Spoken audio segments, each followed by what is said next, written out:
Thanks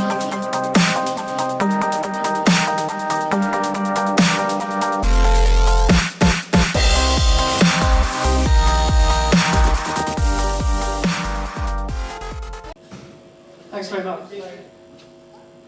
I haven't been to an event like this before, and I wasn't kind of expecting the hype. I'm a philosopher of education, and I go to a lot of philosophy conferences.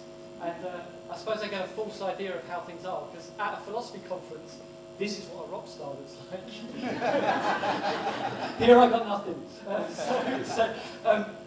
I notice I don't have a display, which is interesting. Very quickly, I'm here from Oxford Brookes University. I'm a full-time education researcher. What I do is I research into education, I teach about how to engage with educational research, and I encourage and support people in researching into their own practice. And the first thing I want to say is I was really intrigued that Kev was concerned that he might be clashing with Mary's presentation. Because I just think if we've got this many people, thoughtful people in a room who want to discuss something as complex and important as education, then one would hope that we were going to have some disagreements. So you're possibly going to disagree with some of the things I'm going to say. I'm hoping at least to be able to display my Twitter tag, but if not, it's @BrooksProfEd. I quite like that because the prof bit makes it sound like I'm a professor. I'm not. It stands for professional education, which is my role at Brooks, but @BrooksProfEd. I kind of worked that one. You might just about be able to see it. So yeah, if you disagree, please do sort of follow us on Twitter. I also run a research group which is concerned with educational purposes, ethics and beliefs. And one of the things we're interested in is the relationship between research and practice. So I'm going to very quickly move on. Good. Sorry, I really wanted to avoid the motion sickness. You're going to get the motion sickness. So here we go. So when we're talking about the relationship between research and practice, these are the kinds of concerns I hear from teacher colleagues. Concerns about the authority, accessibility and availability of educational research. Why should I take it on the research? Why should the research be authoritative? Why should I listen to it? Also, it's inaccessible. I don't often understand it. It's often written in sort of disciplinary language that I don't understand. Availability. It's behind a paywall. I can't actually read this stuff unless I'm registered with the library. So there are those concerns.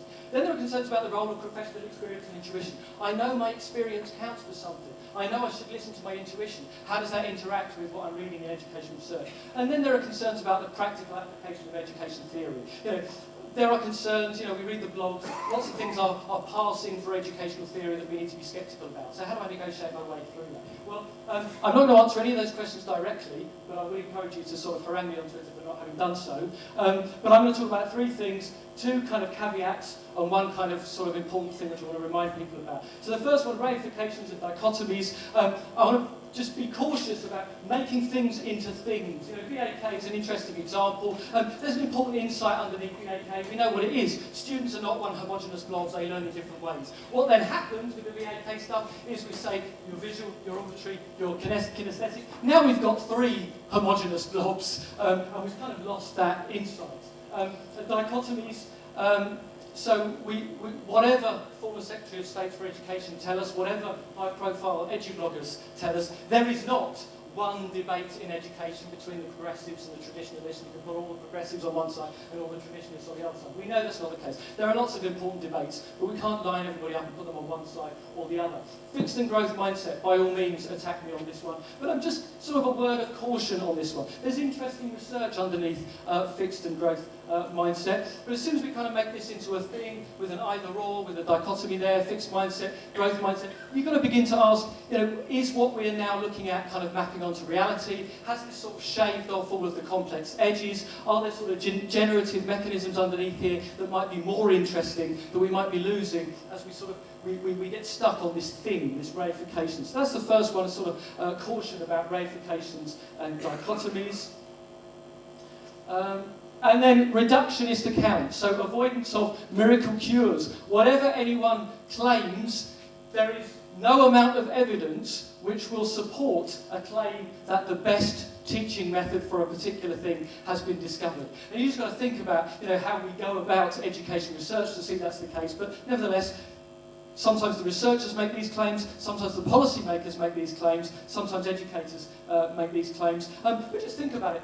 Often the analogy is of the randomised control trial, clinical interventions. We often hear the language of educational interventions. Let's just think about how that sort of analogy breaks down. There's lots of complexity in medical research, but when you're doing a randomised control trial into a particular kind of drug, the drug has a fixed chemical composition, so in those various different situations where you're using it, it's going to have the same chemical composition. Oh yes, there's all kinds of other complexities.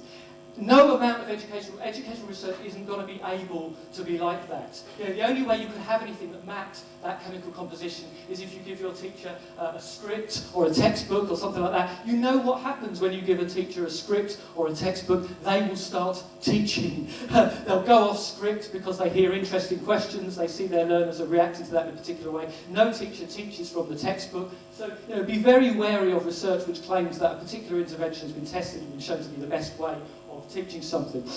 Be wary of other kinds of reductions. So I'm suggesting that the intervention kind of reduces a very complex situation, makes it homogeneous. Other kinds of reductions are attempts to explain educational systems on one kind of strata, one kind of layer of reality. It's very appealing, the claims that are being made for neuroscience at the moment. Well, since learning happens in the brain, if we know more about the brain, we'll understand more about learning. Just be careful with that one. We know that classrooms, learning takes place in classrooms. These are spaces of social interaction. It's not necessarily the case that neuroscience is therefore going to be the best way of understanding that. It's not even necessarily the case that neuroscience is going to lead to any of the particularly important insights that we might have. And the final thing I'm going to say is just to remember the irreducible ethical elements of teaching. I was going to say something about the debate about setting and how really that's not a question about evidence, it's a question about what our aims are for education, whether we want to put people in sets or not. But I'm just going to say something final about don't smile until Christmas.